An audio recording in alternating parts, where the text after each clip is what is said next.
G'day, g'day. Welcome to, I'll tell you why I'm laughing in a minute, to Pints with Aquinas. Today I want to comment on some of Candace Owens' comments about my interaction with Dennis Prager.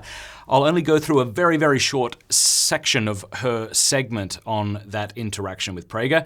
But if you want to watch Candace's full segment, click the link in the description below, because I thought she had a lot of great things to say.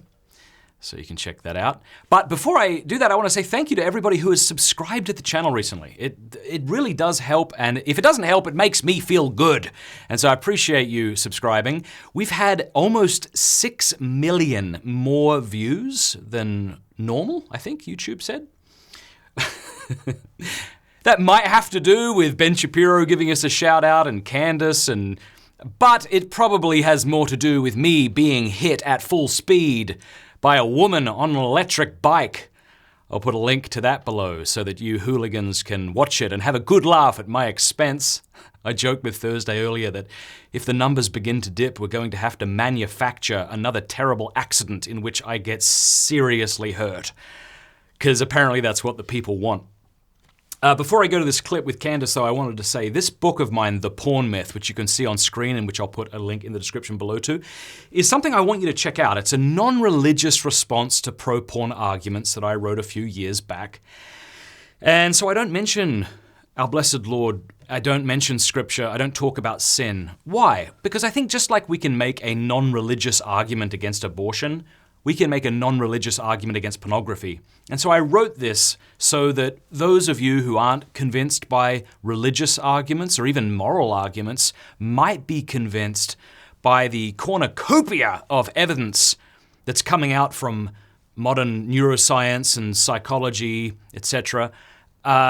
You might be convinced by that. And so there is a ton of a lot of scientific evidence in the book that shows that pornography is a great way to live a miserable life, to ruin your marriage or future marriage, and it'll motivate you to not look at it or to quit it if you currently do look at it. So get the book. I don't make a cent from the book, I should say that, just so it doesn't sound like a complete sales pitch. 100% of the royalties from this book and the audiobook have always, and the ebook, all of it, has always gone to a group in San Diego called Children of the Immaculate Heart, which is a group, an amazing group, and I'll put a link to that as well, that helps people get out of sex trafficking. So that's another good reason to get the book.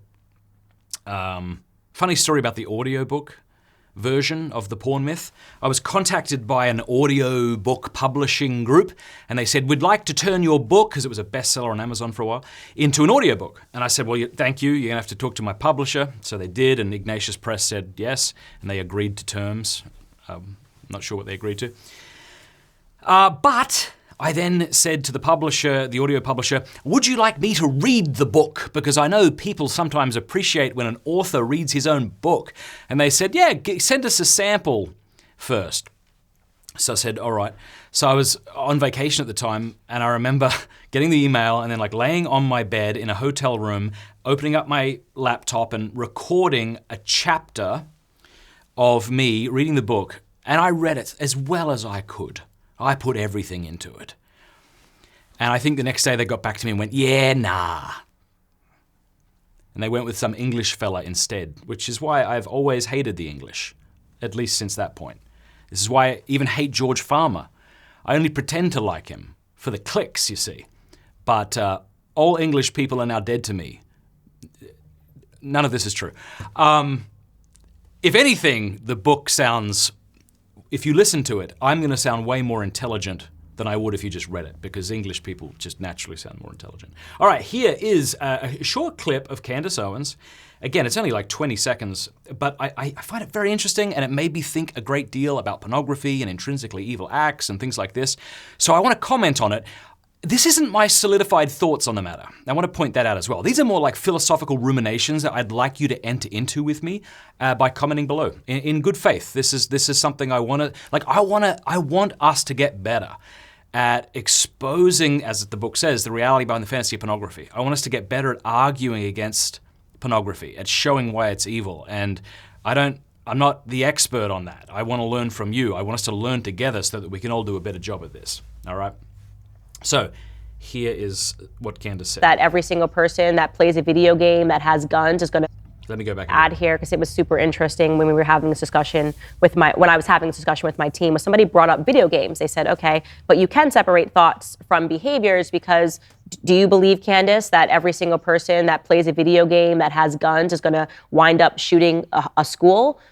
Yeah, so I would say pornography is wrong, not because behaviors always ensue from pornography, nor even because they inflame our passions such that we will then at least desire to go and act these things out. Like pornography is wrong for a number of reasons, but one of them is, and to paraphrase what's often attributed to John Paul II, but he never said this, pornography isn't wrong because it shows too much, it's wrong because it shows too little. And what that means is pornography reduces a person to their sexual value, and when I consume pornography, I am consuming a person, as it were. Like I'm not interested in the person. I don't treat them with the love that they are due. Rather, I reduce them to a sort of two-dimensional thing for my sexual pleasure. I subordinate the dignity of the person to the much lesser good of pleasure, and in this instance, sort of, what would you say, illicit pleasure. So there's that. Do you believe that these people then become violent? And the answer to that is no. And I had to think about why I don't believe that.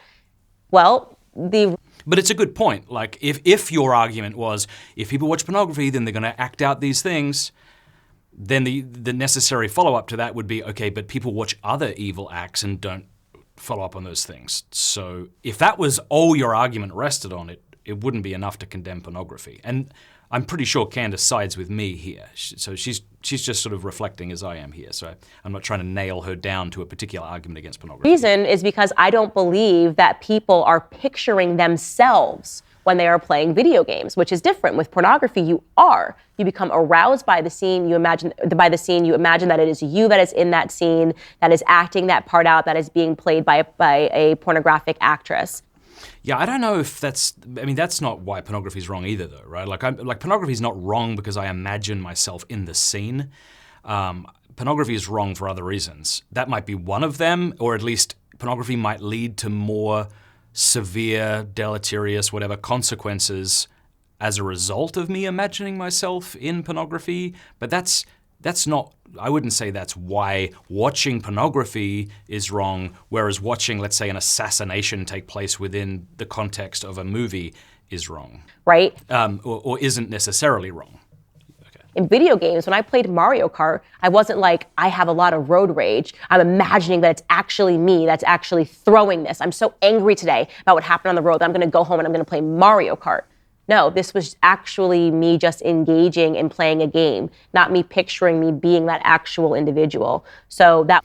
Yeah, but I think if you played a video game and you imagine yourself as that individual, like running innocent cars off the road, like I'm not saying this is a good thing, but I'm not saying that it certainly isn't on the same level as pornography. So in a moment, when she wraps up, I want to answer this question. Why is it always wrong to watch pornography, which is an intrinsically evil act? Okay, we'll break that down. And why is it not always wrong to watch other intrinsically evil acts, like the killing of the innocent within the context of a movie or something? Would be my response to it is that pornography is very different because it is seeding a fantasy, and you are envisioning yourself within that fantasy. And if there is anybody that, by the way, is engaging with video games in that way, if you are going home to play Mario Kart because you picture killing people on the road, then you should not be playing video games. Yeah, amen. It was a really great point, which I'll break down in a minute. Because that thought may very well become a thing. So let's keep the discussion going. I want to know what. All right, so good. Again, I liked what she had to say, and you can watch her whole segment below. All right, let's see what we can do here.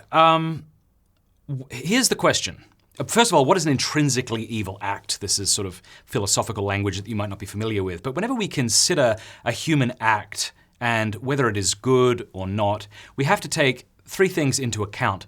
We have to take the act itself, that which the will is choosing, right? The act. we have to take into account the intentions that motivate the act, and we have to consider the circumstances into which that action is inserted. Okay, so in order for an action to be a good action, you're going to need good circumstances, a good intention, and a good act. All right, so like here's an example, like because you might think, when would it ever be wrong to give money to a homeless person? Well, suppose you and I are walking across the street to a coffee shop and someone begs for money, and I pull out my wallet and give them money primarily so that you will think I am an amazing person. All right. If that's the case, could it be said that I did a very good act today? No. Like it might be good to give money to a homeless person, but my intention has soured it. So this is something I would repent of, right? I would say like, I'm sorry that I was trying to impress this person and didn't do it out of love for the homeless person. You could also consider the circumstances. Like, suppose you actually knew that this person you're giving money to is going to use it to buy heroin. Like maybe he tells you that. Then the circumstances would make it such that to give him money wouldn't be a good thing. Even if he said, I'll probably use this for heroin. Okay, so the circumstances and the intentions around a moral act, and when I say moral act, I just mean a human act. A human act is something that you intend. It's not like itching your nose reflexively. That wouldn't be a human act / moral act. It would be something that you will.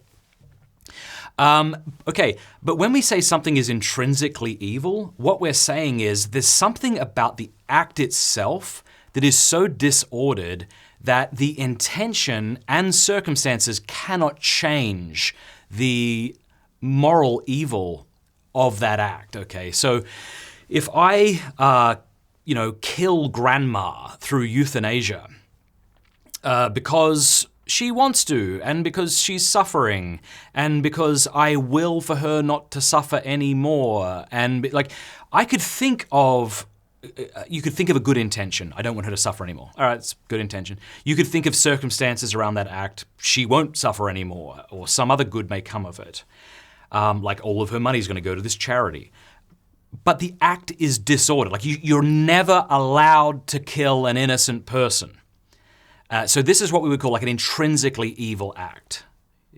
It's not wrong because of what results from it, although bad things result from it. It's not wrong because of the intention of the subject who is acting. It's wrong because of what it is. And this is really important, and it's important to show that like consuming pornography is intrinsically evil. It's not just, because often what happens when we argue against pornography is we point to the intentions of the acting subject, like just trying to get his rocks off as it were, treating someone as a means to an end maybe. Although that's wrapped up in the act of that's wrapped up, I think, in the act itself. Right? It's necessarily wrapped up in it because it's reducing a person to their sexual value. But often when you hear people arguing against pornography, what do? What do I do? And it's not a bad thing to do this, don't get me wrong. In fact, it's often the way to go because it's what convinces people, is people point to the consequences of looking at porn, right? They'll say, if you look at porn, you will become addicted. You will, or possibly will, get erectile dysfunction or suffer with premature ejaculation. Like all of this is documented if people view pornography enough. These are possible results, Or you might say, well, you'll end up spending so much time and money on it that you won't get to do other things that you really love to do. Or they might say, well, pornography destroys marriages, or pornography contributes to sexual slavery. Again, these are all real consequences and 100% need to be discussed. I'm not poo-pooing them at all. In fact, my book, The Porn Myth, covers all of these things. But here's the point I'm making. Pornography isn't wrong in and of itself because of those things, right? The fact that you're pointing to these other things shows that you may not necessarily think that porn is wrong in and of itself.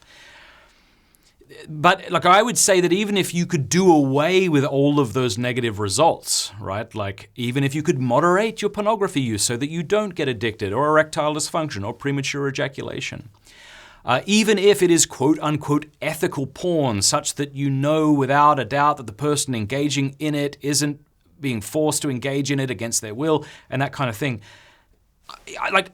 I would still say, yeah, it's evil. Pornography is intrinsically evil. Why? Well, because, as we've already said, it reduces a person to an object for my pleasure. It also is a perversion of the teleology of the sexual act. Sex is primarily for the creation of new life, and secondarily for the good of the spouses coming together. And so when one consumes pornography, one is actually thwarting the end of his sexual functions. And what he's watching is often thwarting those two ends as well. So, all right, that's what I mean when I say something's intrinsically evil. I hope that's as clear as mud. I apologize that I may not have done a good job at that. So here's the question. Why is it always wrong to watch porn, but not always wrong to watch other intrinsically evil acts? And the answer is, it's not always wrong to watch porn.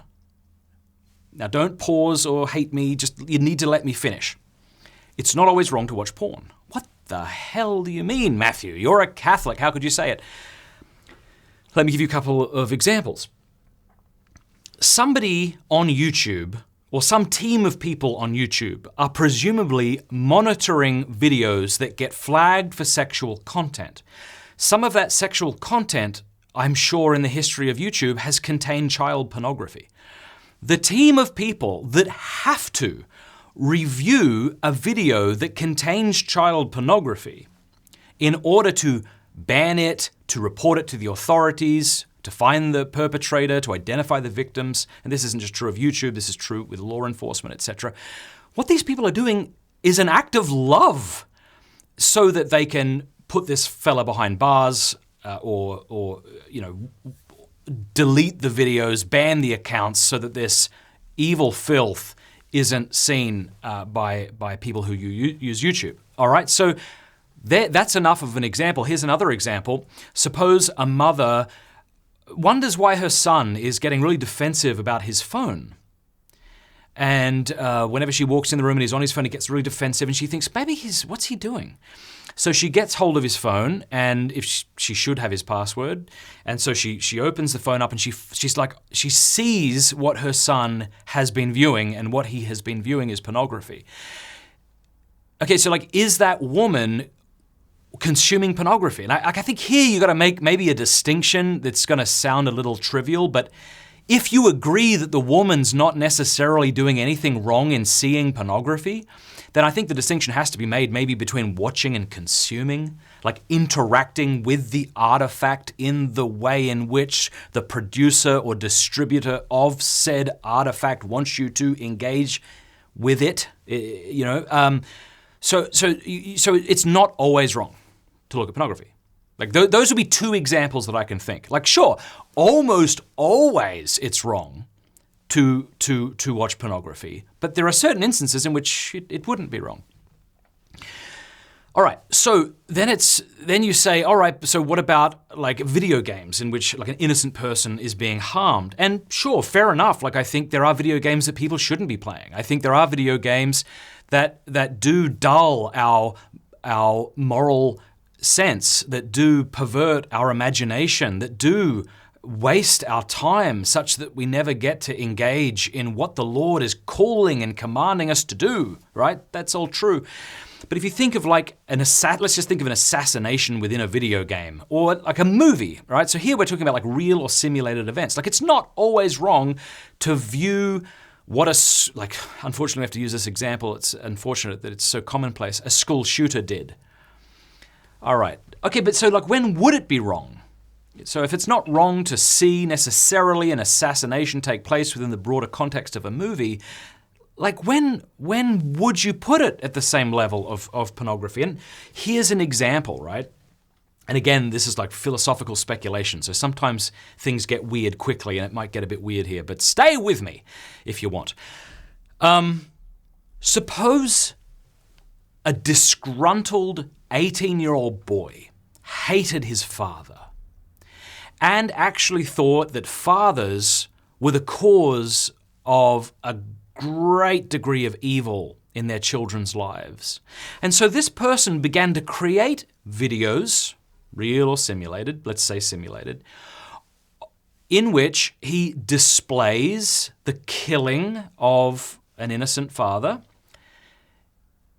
in order to celebrate the killing of this innocent father, in order to promote children killing their fathers, right? Like, if this were a genre of film, let's say, then we wouldn't just call it like a killing scene within a movie. You would call it something different in the way that we call pornography something different to a movie that contains a pornographic scene. I think these distinctions, even though they might seem trivial, are important. I would never tell anybody to watch Game of Thrones, and I have never watched it and will never watch it. But I wouldn't say Game of Thrones is pornography. I would say that Game of Thrones definitely contains pornography, and that's a good enough reason not to watch it. But I don't think we want to overstate our case. All right, now take out all the sex scenes from Game of Thrones and put them in a particular website, then yes, you've got a pornographic website. Okay, but think again of what I'm talking about here, with this genre of film in which the displaying, the celebrating, and the promotion of killing fathers is a thing. Like, what's that called? Patricide, isn't it, when you kill your father? So we would maybe call it something like patricidography. I don't know. Is that always wrong? And see, that's a good question, because like, pornography is a multifaceted thing. When you say pornography, what are you talking about? Are you talking about the actors? Are you talking about the production? Are you talking about the distribution? Are you talking about the consumption? I mean, there might be more elements involved, but those are just 4 off the top of my head. And I think you would say yes. But when you say, is porn wrong, like, you got to get a bit more specific. Like, is it wrong to fornicate? Yes. Is it wrong to willfully allow somebody to film you fornicating? Not even fornicating. Like, even if a married couple decides to film their marital act, it wouldn't be wrong for the married couple to engage in that sexual act, though it would be a deeply, it would be an evil thing there then to have that act recorded, right? So yeah, that's evil, and it's wrong to produce it, yep. It's wrong to distribute it, yep. Like, it's wrong to consume it, yep. So we got to get more nuanced in order to be more helpful in this discussion, I think. Like, So is patricidography evil? What do you mean? I mean the consumption of it. It's like, well, back to when I said it's not always wrong to watch pornography. It wouldn't always be wrong to watch patricidography. If I'm watching it to determine who the victim is or who the perpetrator is, it wouldn't be. But if it's clearly intended to arouse feelings of hatred towards my own father, and it's encouraging me to kill him, and I'm watching it with that end in mind somehow, then yes, that would be, I think, an intrinsically evil thing to consume. Pornography is a fascinating thing. I mean, it's a dull, awful thing that'll send you to hell. But what I mean is the definition of it it's interesting. I've been thinking about this lately, and you tell me what you think. I think that in order to identify pornography, it's sufficient to say that either the actors or people or the producer or distributor of it intended to display these sexual acts to third parties. Like, that intention is sufficient. But it's possible for there to be, let's call it an artifact, a video of a couple engaging in sex that isn't pornography. Right? Like, imagine a married couple go away and they rent an Airbnb, and not to make everybody super nervous and on guard here, but suppose somebody puts a hidden camera in the bedroom, and suppose the married couple engage in the marital act without any knowledge that it's being filmed, all right? So now you have a video of an explicitly sexual act out there. Is that pornography? No, it's not.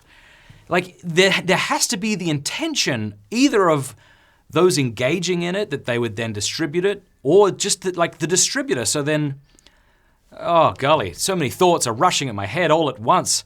But imagine somebody then, I'm going to change the situation to make it a little more believable. Suppose you're at an Airbnb, and so suppose a couple are at an Airbnb and they make love on the patio without knowing that there's a webcam, right, watching. And then suppose the woman who owns the Airbnb notices that there's some traffic late at night in her backyard and she suspects a burglar. And so she opens it up and she watches it, and then she realizes what it is. All right, so here you have a person watching an explicit sexual act in a video, and it's still not pornography. Am I wrong? I think I'm right. Now, if this woman decided she could make a buck off this and distribute it, again, there you've got the intention of, remember I said before, the actors or the producers or the distributors. Like, you've got the intention of the distributor such that the thing is now pornography, even though the couple who were filmed in it are not responsible for it. And then you've got to take into account the intention of the consumer. So here's what I think I would say pornography is. If you've got a better definition, let me know below. I would say that pornography is material which depicts erotic behavior that is intended to sexually arouse. Yeah, I think that's what I'd say pornography is. Now, as to the culpability of the viewer, that's going to depend on why they're viewing it. That's some rough thoughts on pornography today. If you've got a better definition, feel free to share it. I want to say a big thanks to Candace Owens as well, because even though she showed very clearly that pornography is evil, and I'm so glad to see that, she also said that if you're somebody who views pornography, like, I'm not condemning you. And I want to say that same thing here, because many of us were raised in the internet generation. Or if you're like me, I remember I stumbled across porn at the age of 8. And it just made its way into my brain and hooked my heart. And I found this feeling like I want to stop, but I don't know how to stop. And so I want to tell you that I've created a 21-day detox from porn course. It's called Strive. It's for men. There are wonderful programs and things out there for women, but this one's just for men. I'll put a link to it in the description below. It's 100% free. You can be as anonymous as you want. Tens of thousands of people have gone through this course. So if you're a fella who looks at porn, I'm not saying it's a silver bullet, but it might be part of the puzzle. So you can click that below and watch it.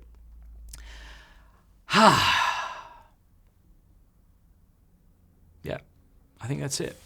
God bless you. Do me a favor, subscribe to the channel. Help us keep growing. God bless you.